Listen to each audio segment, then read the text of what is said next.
Smarterfan.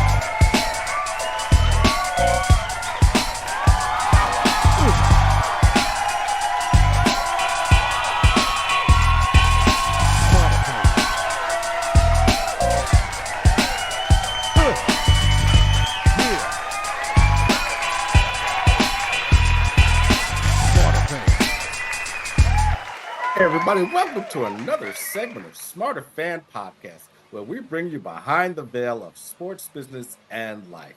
I'm Joe, and this is Barry. What's going on, Barry? It's another day in the neighborhood. It's a good day, my friend. It's a good day. I was watching some Eddie Murphy, and he had me crying. Oh my goodness, he's amazing. Eddie Murphy's amazing. But it's a good day, my friend. Yeah, he hasn't skipped a beat. Nah, man, he hasn't skipped a beat with all 10 kids he got. So Eddie is hilarious. Eddie is hilarious. All right. So what you got cooking? Right. So I'm talking about Marion Motley. Ooh, okay. His history with Paul Brown goes all the way back to when Brown coached high school football against his team in Canton.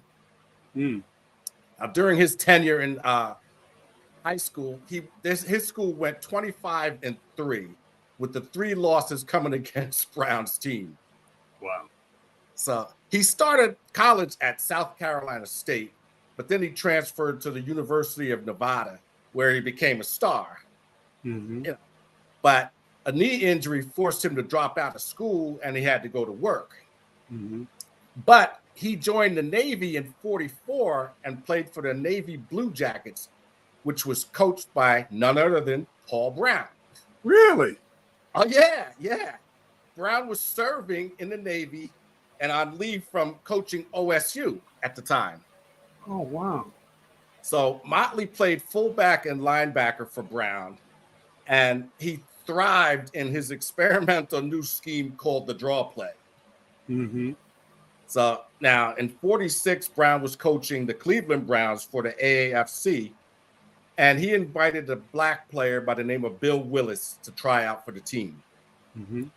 He later invited Motley to try out, and they both made the team.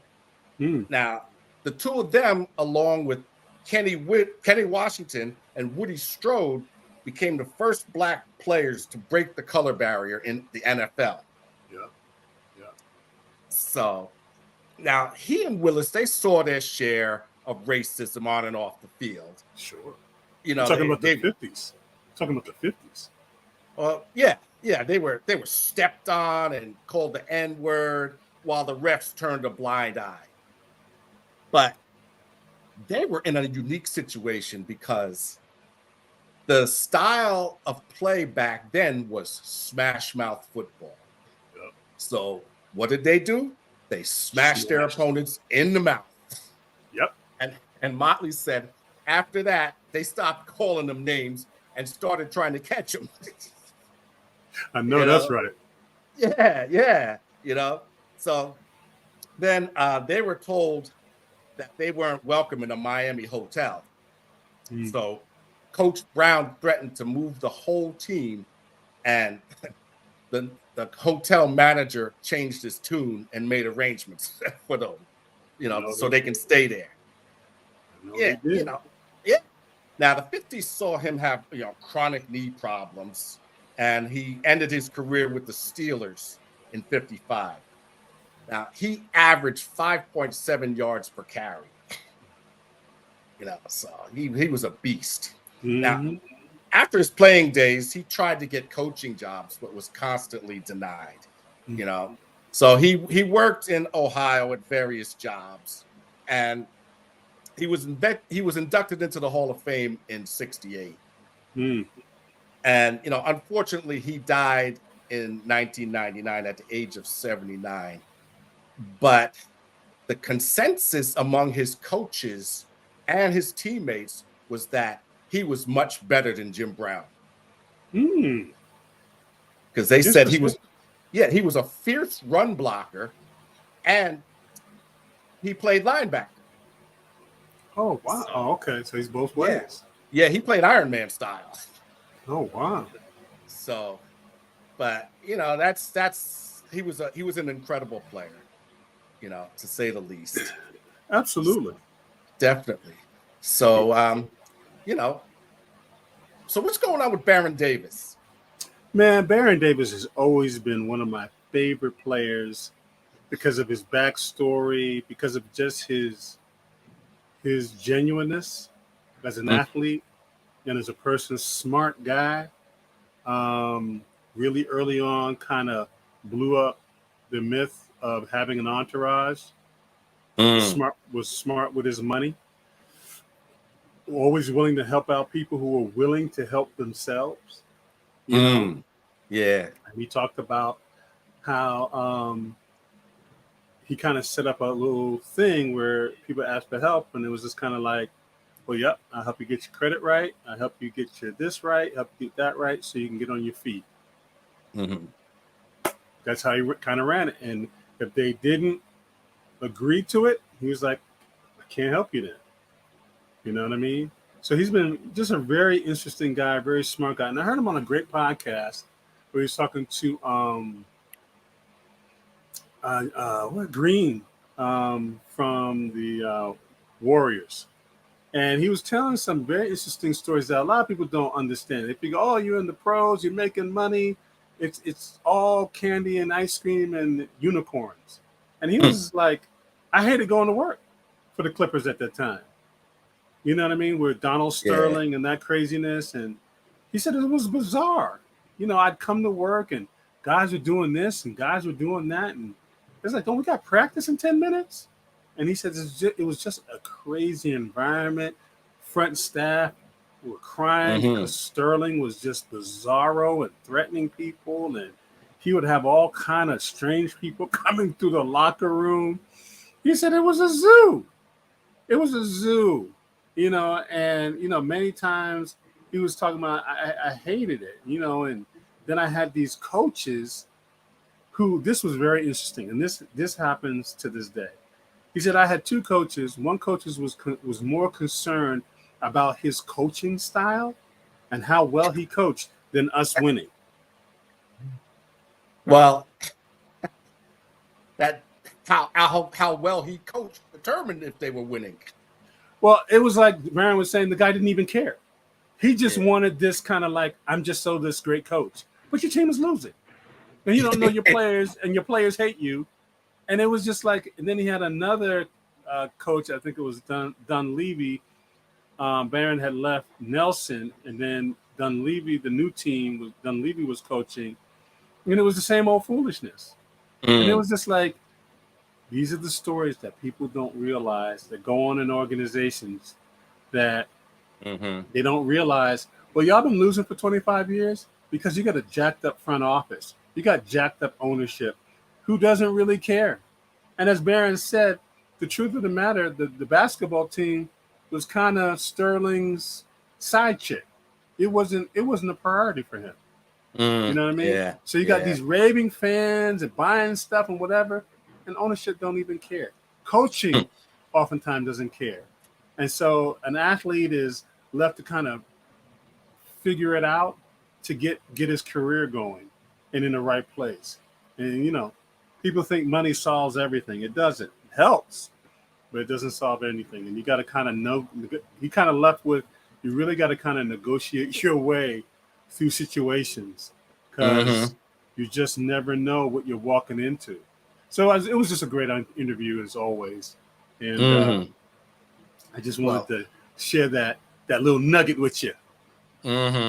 Well, speaking of the NBA, the men's Olympic team, they're on their warm-up tour.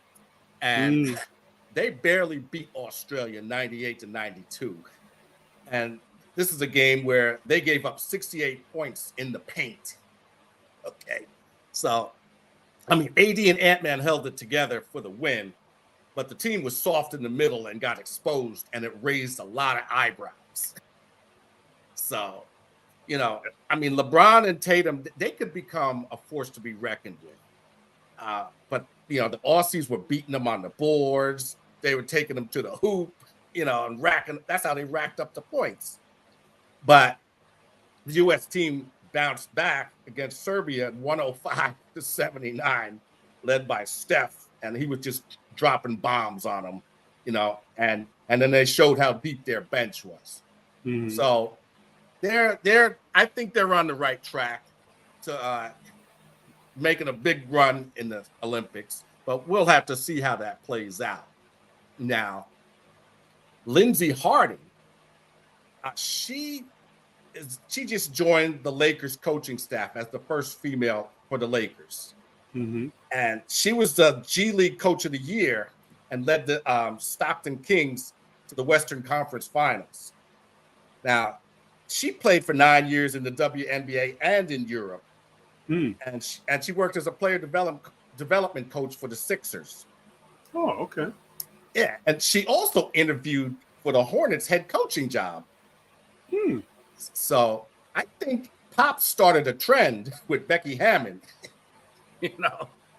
No, yeah. I mean, there's a lot of qualified, very qualified, and I hope these type of things push more sisters in the collegiate ranks. You start seeing sisters in the pros with men. You got to start asking yourself, hey, we missing out on something here. Yeah, Dawn Staley, I love her. Loved her since high school, right? And there are more of them. Maybe not to her level, but there are a lot of Dawn Staleys out there. Sisters who coach at a high level, who are not getting the opportunities that they should be getting, and so it's going to be interesting. It's going to be interesting. Yeah. Well, on a sad note, Joe Jellybean Bryant passed away. Kobe's dad? Yes. Oh, wow. I didn't know he was sick. Yeah, he was 69, and it was said that he had recently suffered a massive stroke. So, and after Kobe died, he seldom appeared in public. And Kobe had credited him with teaching him everything he knows, Now, Joe played for the Sixers, Clippers, and Rockets. And he was on that Sixers team that lost to Bill Walton and the Blazers in the finals. And he also played in France and Italy. And he coached in the WNBA for the Sparks. Wow. So, he did quite a bit, and he coached JV teams and he coached, high school and stuff like that. So he'll be sorely missed, Yeah, that situation between Kobe and his dad, man, and his family like that, it really shouldn't have gone down like that. Yeah. You know what I mean? It really shouldn't have gone down like that. Even if, you know what I'm saying? I mean, it really, even they still your parents, man. You know what I'm saying? Yeah. And even if we not talking and whatever, but I'm gonna make sure you right though. You know what I mean? I'm gonna make sure you right. You know what I mean? You not struggling. You not financially hemmed up. You comfortable. You know what I mean? I'm not going to allow you to be out there struggling. 68 is young, bro. 68 is not old. I mean, they should have, you know what I mean? And, just make him right. It wouldn't have cost you nothing. Hey, you're grown. Hey, Dad, this is the decision I made. This is the way I'm going. I know you don't agree with it, blah, blah, blah. But you got it. That's just how I feel about it. It's just that's not the way you got to let it go down, But unfortunately, life is too short. It's short, it's the perfect example of that. It's short. Yeah. Who would have thought Kobe Bryant would have passed? Nobody was thinking that. You know what I'm saying? Yeah. His parents have to sell his stuff to create some income. Come on, bro. Multi. It'd have been nothing for you to buy a nice crib for them, make sure they straight, da. You know what I'm saying? Even if we ain't talking, but you straight though. I ain't gonna let my parents just be out there. Right. Come on. If it wasn't for him, his dad, his life, he wouldn't be. Right. Let's keep it a buck. Mm-hmm. You wouldn't be. Yeah, it's just so sad. So sad. But what's your take on Team USA? My take of Team USA is what I heard today. Joel Embiid needs to go back to Philadelphia and work on getting healthy. Because for some reason, I think the birds are coming home to chirp with his terrible diet, his terrible exercise, lack of regime. And when you have a big body like that, you got to take care of yourself. You can get away with it when you're in your 20s. But as you begin to age and you up and down that court, that body starts to break down and break down faster because you're so big. I don't see any, he would be better off served getting himself together for the regular season. I don't really, because he's not playing all that amazing, all that great. And who knows if he's even, so what happens if he re-injures himself? Because he's never looked in shape to me ever since he's been in the league. And I mean, Jokic was giving it to him. You know what I'm saying? So I'm like, man, go home and get right. Go home and get right. But some interesting things were said today. I heard about, and it had some validity, that, the conversation was really shouldn't have NBA coaches coaching this team. You should be having people who are don't have any, you know what I'm saying? And the person was saying, well, why would you say that? Well, Steve Kerr is really not trying to have Ant-Man show what he can do. And Ant-Man has made it very clear, I've come to play. Yeah. And he's playing, right? And so the person was saying, you got to look at Kerr's position. I got to see this guy in the regular season. So I'm not going to try to give him, you know what I'm saying, that kind of shine. When I just lost Clay, you didn't have to lose Clay. Y'all chose, you could give them the money. Y'all decided to do that. Yep. To me, I'd have let Green go before I let Clay go. With all his shenanigans, I'd let him go before I let Clay go. Yep. You know what I mean?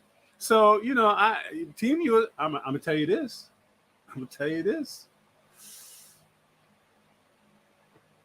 There's a possibility they could lose. It wouldn't surprise me. They because I really, really wouldn't be surprised because when it gets tight, Anthony Davis don't show up. I don't know who else they got down there. KD's out healing up that calf. Cool. But I don't think they really have the right personnel, in my humble opinion. I'm not terribly confident in Jason Tatum to be able to take over a game. I don't think he really has that dog in him. Bron gonna do what he gonna do. Steph gonna do what he gonna do. But as that Serbian dude, and everyone knows in the league, you can get Steph don't got no D. No tough D. You give him a shake left, right, and blow by him, he's not stopping you. So how are you gonna offset that? You gotta have Ant-Man on the floor. You gotta have Booker on the floor. You gotta have some real bigs on the floor, in my humble opinion.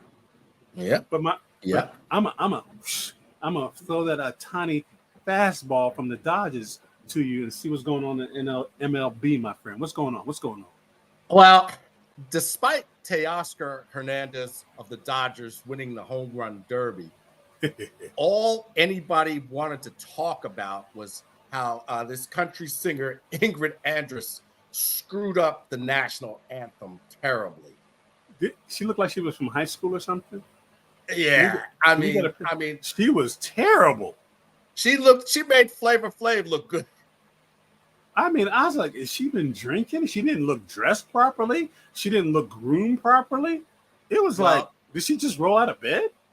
Well, to her credit, she admitted that she was drunk. Oh, okay. And she apologized to Major League Baseball and the fans and said that she was checking herself into a facility to get the help that she needed. So, evidently there was something below the surface that just bubbled up at that time. So, Wow. yeah. Wow. So let's hope this young lady gets the help that she needs. That's you serious. know. But I think MLB needs to change their policy a little bit and say, you know what, we always need to have somebody in the wings. Yes. You know, and we need to make sure, you know what I'm saying? We need to have somebody in the wings, just in case. Yeah, because it was embarrassing.